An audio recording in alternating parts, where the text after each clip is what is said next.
Saya salam dulu yang ke AS ya. Assalamualaikum warahmatullahi wabarakatuh.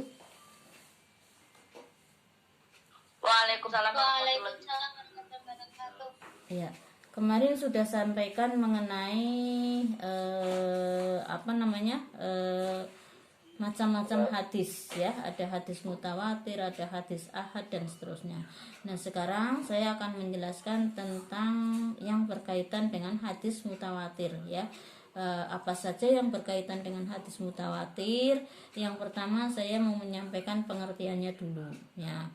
Pengertian hadis mutawatir secara lughawi atau secara bahasa atau secara etimologi. Jadi ya kalau jangan kewalik ya, kemarin ada yang kewalik ya, disuruh bicara terminologi malah etimologinya di terminologi.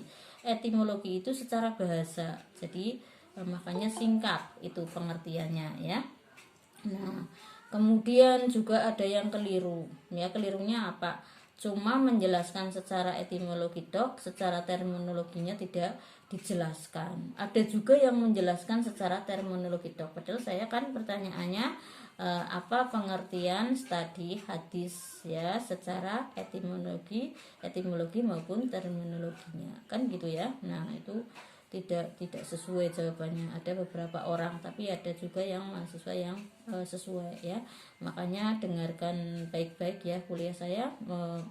Anda sambil nulis-nulis. Nah, walaupun nanti juga saya share PowerPoint-nya, tapi PowerPoint kan singkat ya, tidak ada penjelasan yang panjang. Makanya kalau Anda sambil nulis-nulis itu sangat tepat supaya lebih jelas ya untuk diri sendiri ya, untuk dimengerti oleh diri sendiri. Jadi pengertian mutawatir ya secara etimologi atau secara bahasa atau secara lughawinya itu berasal dari isim fa'il ya dalam bahasa Arab at-tawatur ya, yang berarti di situ adalah berturut-turut. Itu pengertian bahasa. Pengertian bahasa itu biasanya kata ya, pengertian katanya. Nah, katanya itu dari kata at-tawatur yang artinya berturut-turut. Ya sudah, titik sampai seperti segitu, tidak dipanjang lebarkan. Kalau yang panjang lebar itu pengertian terminologi ya. Selanjutnya adalah pengertian secara terminologi atau kalau dalam bahasa Indonesia secara istilah ya. Sebenarnya istilah itu ya bahasa Arab juga istilahan ya, dari kata istilahan, tapi bahasa Arab yang sudah menjadi bahasa Indonesia, artinya bahasa Arab yang sudah diserap oleh bahasa Indonesia. Jadi istilah itu adalah bahasa serapan ya dari bahasa Arab. Bahasa serapan di Indonesia, bahasa Indonesia serapan yang berasal dari Arab, istilahan ya. Maka kemudian di sini secara terminologi juga bahasa serapan kan dari dari Yunani ya, terminologi, etimologi kan itu. Nah, istilah kalau bahasa Indonesianya menjadi istilah, secara istilah. Kalau bahasa Arabnya istilahan ya. Itu apa maknanya atau apa artinya mutawatir itu? Mutawatir secara terminologi atau secara istilah adalah hadis yang diriwayatkan oleh orang banyak ya, yang dari segi akal atau secara akal mereka itu mustahil untuk sepakat melakukan kebohongan atau berdusta. Artinya apa? Para perawi yang banyak orang itu tidak mungkin secara akal kok bersama-sama bohong semua. Nah itu pengertian hadis mutawatir atau pengertian mutawatir secara istilah. Jadi orang yang merawikan hadis tersebut banyak orang, dan dari banyak orang itu tidak mungkin mereka itu bersepakat untuk berdusta atau berbohong. Jadi mas pasti kalau orang banyak itu ada yang berbohong, pasti ada yang tidak sepakat. Bahkan tidak usah banyak-banyak ya, 3 orang saja atau 2 orang saja itu sering tidak sepakat ya kan. Nah iya, masa yang ngene wong telu ya, biar saya contohkan ya. Saya itu pernah dulu ya ada penelitian ya, ikut penelitian, terus di situ anggotanya ada 4 orang, terus kemudian yang 3 itu sepakat bahwa nanti begini ya. Nah, saya pikir aduh, kalau begitu saya nggak setuju lah, itu namanya dosa lah ya, ngakali pemerintah gitu, batin saya. Terus akhirnya saya bilang gini, saya nggak mau lah yang seperti itu.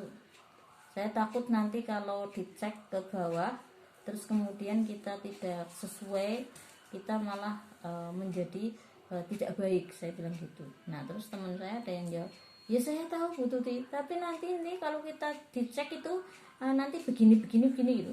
Lah saya, oh alah, maksudnya aku rai beto. Yang di atas yang ngecek itu bukan hanya di atas dalam arti kementerian terkait atau pejabat terkait, tapi yang saya maksudkan itu Allah Subhanahu wa taala. Ini ya contoh ya. Jadi saya takut ketika dicek malah tidak sesuai dengan apa namanya yang sesungguhnya, terus kemudian di akhirat malah ditanyakan, ini penelitiannya gimana, ini nggak sesuai nih, mau laporannya dengan kenyataannya, kan gitu ya. Ini itu contoh bahwa di antara 4 orang saja tetap ada yang tidak sepakat untuk berbohong atau mengakali sesuatu. Nah apalagi hadis mutawatir juga seperti itu ya. Kalau orangnya sampai ratusan, kok ratusan itu semua kemudian semuanya itu sepakat berbohong pada suatu hadis, gak mungkin. Nah makanya di sini disebut dengan hadis mutawatir, itu yang diriwayatkan oleh banyak orang yang secara akal dari orang banyak itu tidak mungkin sepakat untuk melakukan kebohongan atau berdusta. Paham ya? Nah itu pengertian hadis mutawatir baik secara lughawi ataupun secara terminologinya atau secara istilahan. Nah itu pengertian mutawatirnya. Jadi kalau Anda ditanya apa pengertian hadis mutawatir, ya jangan seperti itu, harus sesuaikan dengan kata hadisnya tadi. Jadi hadis mutawatir adalah hadis yang diriwayatkan gitu, ada kata-kata hadis. Nah, kalau tadi yang pengertian banyak orang itu kan mutawatirnya, tapi hadisnya kan belum masuk tadi ya. Dia harus dimasukkan kata hadisnya juga. Rajin juga. Terus yang selanjutnya adalah syarat-syarat sekarang. Nah, syarat-syarat hadis mutawatir itu apa saja? Ya, di sini ada 4 ya syaratnya. Yang pertama diriwayatkan oleh banyak orang. Ya, tentu saja ya. Yang dimaksud dengan hadis mutawatir itulah hadis yang diriwayatkan oleh banyak orang. Berarti syarat yang pertama, perawinya harus banyak ya, tidak sedikit tapi banyak orang ya, banyak yang meriwayatkan hadis tersebut. Itu syarat yang pertama. Terus syarat yang kedua, yang kedua adalah semua perawinya ya yang meriwayatkan hadis tersebut adalah berada dalam derajat atau tingkatan ya, atau tobaqot sanad. Artinya itu dari segi sanadnya itu misalnya dari sahabat ke tabi'in dan seterusnya sampai kemudian ke yang paling terakhir meriwayatkan. Nah itu berada dalam tingkatan atau tobaqot yang di situ sanadnya sudah berurut seperti itu ya. Ya oke. Yang selanjutnya yang ketiga syaratnya seperti dalam pengertian secara terminologi tadi, syarat yang ketiga adalah tidak mungkin sepakat berbohong. Artinya semua rawi yang tadi tidak akan sepakat membohongi. Misalnya rawinya terus berkumpul terus ini sebenarnya bukan hadis ya, tapi kita sebenarnya kata-katanya tidak seperti ini, tapi kita tulis seperti ini, enggak mungkin ya. Itu syaratnya, syarat hadis mutawatir yang ketiga ya. Syaratnya dari semua perawi yang banyak itu tidak bersepakat berbohong ya. Oke. Yang keempat adalah sandarannya berdasarkan indra. Indra itu apa? Indra itu adalah anggota tubuh kita yang bisa merasakan, itu namanya indra. Kulit ya, Ini kulit bisa merasakan, menyentuh, ya. Mata bisa melihat. Nah, itu indera namanya, ya. Nah, maka di sini yang keempat sandarannya berdasarkan indera atau hissi, ya. Misal hadis tersebut berbunyi seperti itu nih, kalau kita terjemahkan, ya. Saya mendengar. Nah, saya mendengar kan pakai indera ini, pakai telinga. Artinya rawinya itu mengatakan, ya, saya mendengar gitu, ya. Yang hadisnya, bukan rawinya. Itu ada kata-kata seperti itu, atau kalau dalam bahasa Arabnya itu sami'tu, ya. Misalnya, ya. Atau kalau banyak orang berarti sami'na gitu misalnya. Nah, itu ada kata-kata yang berkaitan dengan indera. Nah, ini saya mendengar kan berkaitan dengan indera telinga. Atau saya melihat, ya, misalnya roa itu, ya. Roa itu saya melihat apa, ya, misalnya melihat Rasulullah apa gitu, ya, misalnya. Nah, itu syarat yang keempat. Jadi ada yang berkaitan dengan indera yang untuk menyampaikan hadis tersebut. Ciri-cirinya tadi ada sami itu, ada ro'a itu, ya, saya mendengar, saya melihat gitu, ya, atau saya menyentuh gitu, ya. Itu. Nah, kemudian di sini otomatis dari syarat yang keempat ini berarti hadis mutawatir kalau cuma berdasarkan akal itu tidak diterima, ya, karena syarat yang keempat sebagai hadis mutawatir harus berdasarkan indera. Jadi harus hadisnya ada kata-kata yang menunjukkan kalau indera yang menyampaikan itu tadi benar-benar berkaitan atau benar-benar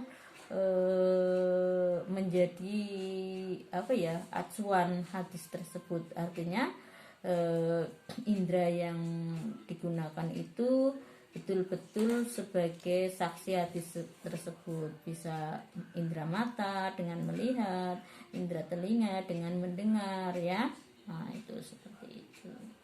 Terus yang ketiga, bagaimana tentang jumlah bilangan perawi dalam hadis mutawatir ini? Artinya itu apakah ada syarat-syarat tertentu hadis dikatakan sebagai hadis mutawatir dalam hal jumlah rawinya? Itu ada enggak syaratnya? Harus berapa jumlahnya? Itu, ya, yang kita bicarakan poin yang ketiga, ya. Yang tadi yang poin yang pertama kan bicara tentang pengertian, ya. Poin kedua bicara tentang syarat-syarat hadis mutawatir. Nah, sekarang pembicaraan yang ketiga, kajian yang ketiga adalah mengkaji tentang bagaimana jumlah perawinya, atau apakah ada jumlah tertentu yang disyaratkan. Nah, ini ada beberapa pendapat, atau ada setidaknya dua pendapat, ya.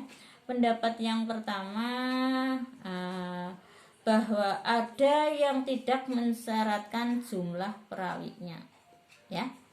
Jadi memang dalam kesepakatan hadisin ada yang sepakat tidak perlu dilihat jumlah banyaknya, artinya, ya, sing penting banyak. Banyak itu kriterianya apa? Ya, lebih dari 3 itu kan banyak, ya. Nah, itu. Jadi tidak disyaratkan harus jumlahnya sekian itu minimal sekian yang dimaksud banyak, tidak. Itu pendapat yang pertama. Terus sekarang pendapat yang kedua. Pendapat yang kedua itu mensyaratkan jumlah 4 orang, ya, minimal. Acuannya dari mana kok harus 4 orang, ya, yang meriwayatkan? Ini di acuannya itu dari tentang saksi orang berzina, ya. Analoginya itu ke sana, ya, atau ilatnya, atau, ya, analoginya itu tadi ke saksi orang berzina, ya. Jadi kalau ada orang, ya, dikatakan orang itu zina, ya. Nah, itu tidak boleh kemudian yang mengatakan itu cuma 1 orang, itu tidak diterima, ya, kesaksian itu. Tapi harus ada 4 orang yang mengatakan bahwa dia berzina. Bahkan kata-katanya itu tidak hanya berupa kata-kata, tapi harus betul-betul tahu persis ketika empat orang ini tahu persis ketika dia sedang berzina. Lah sedang berzina yang bagaimana? Ya pokoknya ya nyun sewu ya, ini bahasanya Arab aja ya, atau apa ya? Ya pakai bahasa Indonesia ya, yang nggak tahu bahasa Arab nanti malah bingung. Tahu ketika saya sampaikan enggak ya? Saya sampaikan ya, enggak porno kan ya, ini kan kuliah ya. Saya contohkan ya, misalnya 4 orang ini harus tahu persis ketika yang laki-laki itu sedang Laura Sida lah masuk baik ya, udah pokoknya yang intinya kriteria orang berzina itu seperti apa ya, harus 4 saksi itu harus tahu dengan mata kepala sendiri, melihat betul ya zinanya temenanan keton-tonton gitu ya pokoknya. Tidak saya gambarkan lah, ini nggak enak, saya nggak karena sedang berpuasa apa ya tadi ya, angel lah ngomong nak gitu ya, jadi nggak usah ya. Nah dari syarat 4 orang saksi dalam hal untuk kesaksian menyaksikan orang yang berzina ini, kemudian dalam ilmu hadis itu dijadikan acuan syarat bahwa hadis mutawatir itu minimal diriwayatkan oleh 4 orang rawi itu ya. Nah ini jadi yang mensyaratkan jumlah, yang pertama mensyaratkan 4 orang. Jadi ternyata tidak hanya titik di situ, tapi ada yang kedua. Yang kedua bahkan mensyaratkan 5 orang. Yaitu apa ketentuan, kenapa 5 orang? Karena hal ini mengacu pada ketentuan tentang li'an ya. Terus yang ke C yaitu tidak hanya 5 orang, bahkan yang ketiga mensyaratkan 12 orang. Jadi hadis mutawatir itu bisa diterima apabila minimal 12 orang. Ini yang ketiga. Nah ini acuannya dari mana kalau 12 orang? Kalau 5 dari li'an tadi ya. Kalau dari yang yang 4 itu tadi kesaksian zina ya, acuannya dari sana analoginya ya. Nah yang mensyaratkan 12 ini analoginya dari Al-Quran surat Al-Ma'idah ayat 12 yang di sana terkait dengan Allah itu berfirman, kalau mengangkat pemimpin di kalangan Bani Israel itu jumlahnya 12 orang. Nah kalau yang ini itu menjadi acuan ahli hadis kan. Tapi kalau saya sendiri, mohon maaf ya, saya sendiri loh ya, jangan dibikin acuan. Saya kan bukan muhadisin, bukan ahli hadis. Saya cuma dosen studi hadis ya. Jangan dipakai acuan. Kalau menurut logika saya sendiri loh ya, ini kurang pas sebenarnya ya. Kurang pasnya apa?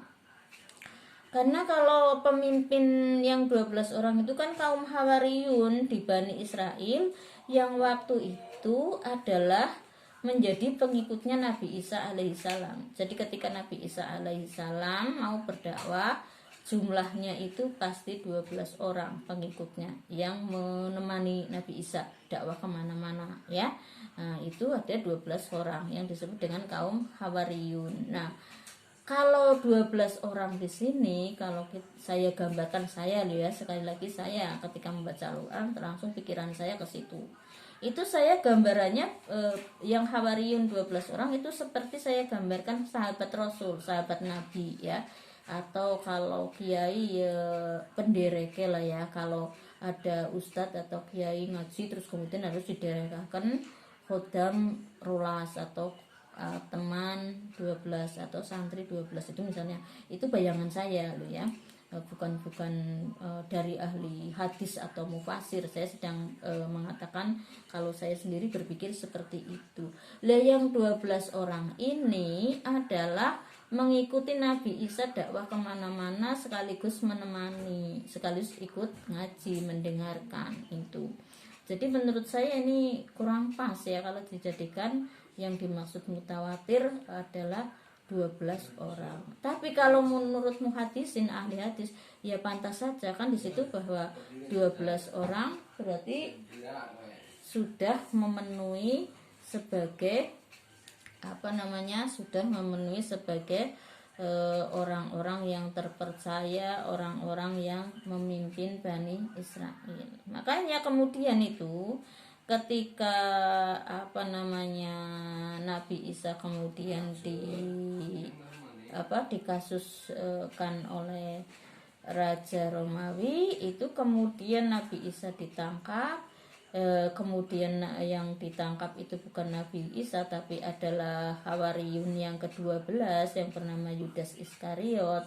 Akhirnya Yudas Iskariot itu disalib, ya bukan Nabi Isa yang disalib. Ke Nabi Isa itu kalau menurut agama Islam itu adalah diangkat ke surga oleh malaikat Jibril, ya. Ya, Yudas Iskariot ini adalah digantikan oleh kemudian Paulus, ya, itu yang ke-12-nya. Jadi Paulus ini tidak ngaji atau tidak bertemu langsung dengan Nabi Isa alaihissalam, karena Nabi Isa sudah diangkat oleh malaikat Jibril. Jadi hanya mendapatkan ilmu agamanya dari teman-temannya yang 11 itu, ya.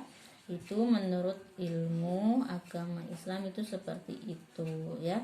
Lah kemudian kaum Hawariyun ini 12 kemudian oleh ahli hadis itu dijadikan acuan syarat bahwa minimal perawi hadis mutawatir adalah 12 orang, ya. Oke, saya lanjutkan. Sekarang pembahasan yang keempat, ya. Pembahasan yang keempat tentang pembagian hadis mutawatir. Hadis mutawatir itu secara garis besar dibagi menjadi 2, yaitu mutawatir lafzi, ya, atau mutawatir dalam bidang lafadznya saja, ya. Atau mutawatir lafzi ini bisa disebut sebagai mutawatir yang dalam bidang lafadz dan maknanya, dua-duanya. Artinya maknanya sudah otomatis mutawatir, tapi lafadznya juga sekaligus mutawatir. Seperti hadis yang menerangkan tentang barang siapa yang berbohong mengenai saya, maka tempat duduknya ada di neraka, itu, ya. Itu kan hadis seperti itu, ya. Mang kadzaba alayya itu. Nah, itu hadisnya mutawatir lafzi karena semua kalimatnya seperti itu, ya. Lafadznya seperti itu dan maknanya juga sama kan. Kalau makna sih otomatis ya sama, tapi lafadznya juga sama. Ini yang dimaksud mutawatir lafzi. Yang kedua hadis mutawatir maknawi, ya. Hadis mutawatir maknawi ini adalah yang maknanya saja atau artinya saja atau pengertiannya saja atau pemahamannya saja yang mutawatir. Jadi lafadznya boleh berbeda-beda. Ini yang dimaksud dengan hadis mutawatir maknawi. Contoh di hadis ini, hadis mutawatir maknawi adalah hadis tentang mengangkat tangan ketika berdoa, ya. Jadi kan banyak orang, ya, seorang itu ditanya, ya, hadisnya sahih enggak, ada hadisnya enggak, padahal ya orang ngerti ilmu hadis juga orang apal hadis, tapi takon-takon sahih ora, ngerti hadis sahih be ora, sehingga yang apa takon-takon, ya. Gari manut maring kaene maring sing nyampaikan wis bertanggung jawab, nggak salah ya sing salah sing menyampaikan ibu ya malah kepenakan gitu, ya. Nah, mutawatir tentang mengangkat tangan ketika sedang berdoa itu perawinya ada 100 orang, berarti banyak, ya, banyak sekali 100 orang, tapi di situ lafadznya berbeda-beda, tidak sama persis, berbeda-beda. Hanya saja pengertiannya sama tentang mengangkat tangan ketika berdoa. Nah, itulah yang disebut dengan hadis mutawatir maknawi, ya. Ya. Selanjutnya kita mau bertanya, hadis mutawatir dengan hadis ahad itu sebenarnya kedudukannya lebih tinggi mana, kan gitu, ya. Nah, sebenarnya lebih tinggi hadis mutawatir, ya, karena yang meriwayatkan kan lebih banyak, ya. Sedangkan hadis ahad itu satu orang kalau dilihat dari lebih tinggi dan tidaknya, tapi sebenarnya sama kedudukannya. Artinya hadis ahad itu ya sama-sama sahihnya dengan hadis mutawatir. Cuma bedanya kalau mutawatir itu diriwayatkan oleh banyak orang, sedangkan kalau hadis ahad satu orang, kan gitu ya, namanya juga hadis ahad. Tapi kalau sahihnya sama, sahih semua ya, satu orang itu bukan satu orang yang berarti satu tok tiga, bukan, tapi semua hadis tersebut diriwayatkan oleh satu orang. Hadis ini satu, yang di sini juga satu, yang di sini juga satu, meskipun hadisnya maknanya sama atau menyampaikan masalah yang sama gitu ya. Tapi kalau mutawatir enggak, yang menyampaikan tentang angkat tangan di sini 3 orang, yang di sini 5 orang, yang di sini 20 orang, yang di sini 30 orang, itu misalnya ya, sampai 100 orang itu mutawatir. Yang tadi yang apa namanya maknawi ya, sampai 100 orang tapi maknanya yang sama, lafadznya berbeda-beda itu ya. Ada yang tentang mengangkat tangan dalam berdoa, yang mutawatir maknawi. Tapi kalau mutawatir lafzi itu tadi lafadznya mutawatir ya, semua mengatakan seperti itu. Jadi perawi yang 30 yang ngomong seperti itu, misalnya yang 2 juga seperti itu, persis redaksinya gitu ya, itu seperti itu. Nah, terus kemudian di sini bagaimana hukumnya menggunakan hadis mutawatir? Hukumnya itu yang dinamakan dengan hukum ini apa namanya ya,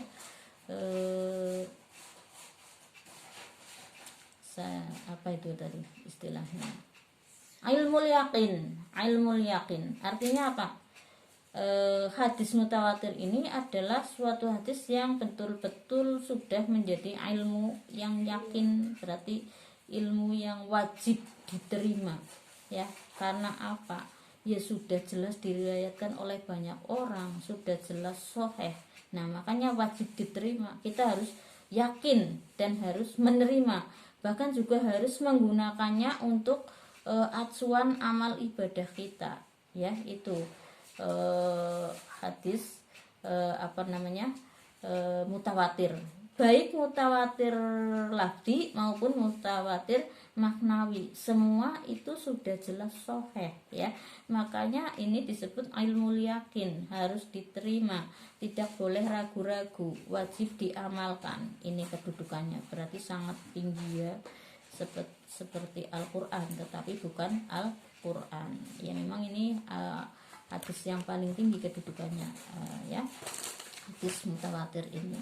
Nah, contoh hadis tentang ini ya, yang berkaitan dengan tadi mutawatir dan ahad itu bagaimana? Di sini ada contoh misalnya tentang telaga kausar, terus tentang hal-hal yang memabukkan itu haram. Nah, ini adalah hadis mutawatir yang di sini diriwayatkan oleh sedikit, atau hadis bukan dari segi banyaknya, tapi ini adalah hadis ahad. Artinya apa? Yang meriwayatkan cuma satu orang, tapi kenapa ini menjadi hukum yang kuat atau termasuk sahih? Karena di sini memang perawinya itu perawi yang memenuhi syarat semua, jadi dobit, adil, wirai dan sebagainya itu. Jadi makanya ini meskipun cuma hadis ahad tetap digunakan sebagai sumber hukum yang kuat yang harus dijalankan. Nah, ini contohnya apa? Hadis tentang telaga kausar. Jadi di situ hadis yang menerangkan tentang bahwa di surga nanti ada telaga yang bernama telaga kausar, yang isinya adalah telaga yang begitu luas, yang airnya itu putih seperti susu, manis seperti madu, terus kemudian wangi seperti minyak apa itu namanya ya, misik yaitu ya, minyak parfum yang paling wangi itu. Lah itu Telaga Kausar itu hadis ahadnya, tapi dijadikan dasar hukum yang kuat. Artinya umat Islam itu harus yakin semuanya kalau memang di surga itu ada Telaga Kausar. Terus ada juga hadis yang terkait dengan orang yang membangun masjid itu akan dibangunkan rumah di surga.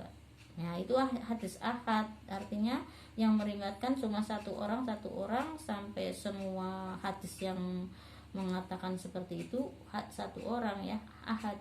Tapi ya umat muslim harus yakin semua bahwa orang yang membangun masjid nanti juga akan dibangunkan rumah di surga ya. Jadi kalau yang tidak meyakini, loh jere sapa masa kurang bangun masjid harus dibangun rumah nang surga, ya jenengane gue ora iman ya, sudah keluar dari iman, itu seperti itu.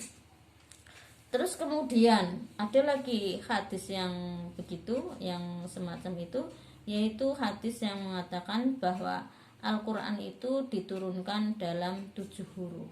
Nah, meskipun makna 7 huruf itu sendiri berbeda-beda ya antar muhadisin dan mufasir juga, bahwa yang dimaksud 7 huruf itu ada yang mengatakan 7 ayat aslinya, yaitu Ummul Quran atau Ummul Kitab Al-Fatihah itu tadi ya.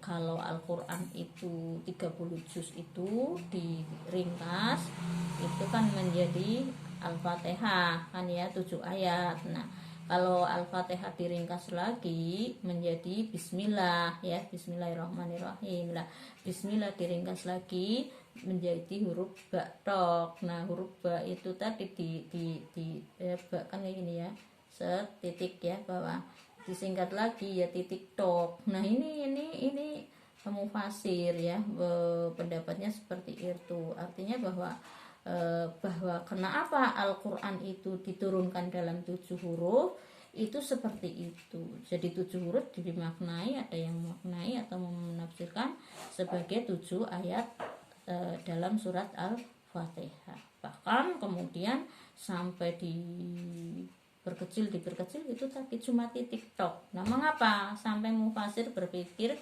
Al-Quran itu asalnya 1 titik? Ya ada logika analisa bahwa sebenarnya segala sesuatu yang ada di bumi di ini ya, atau bahkan sampai di akhirat kelak itu sumbernya cuma 1 ya, Allah Subhanahu wa Ta'ala. Bahkan kalau yang lebih detil lagi itu satunya di situ titiknya. Titik di situ adalah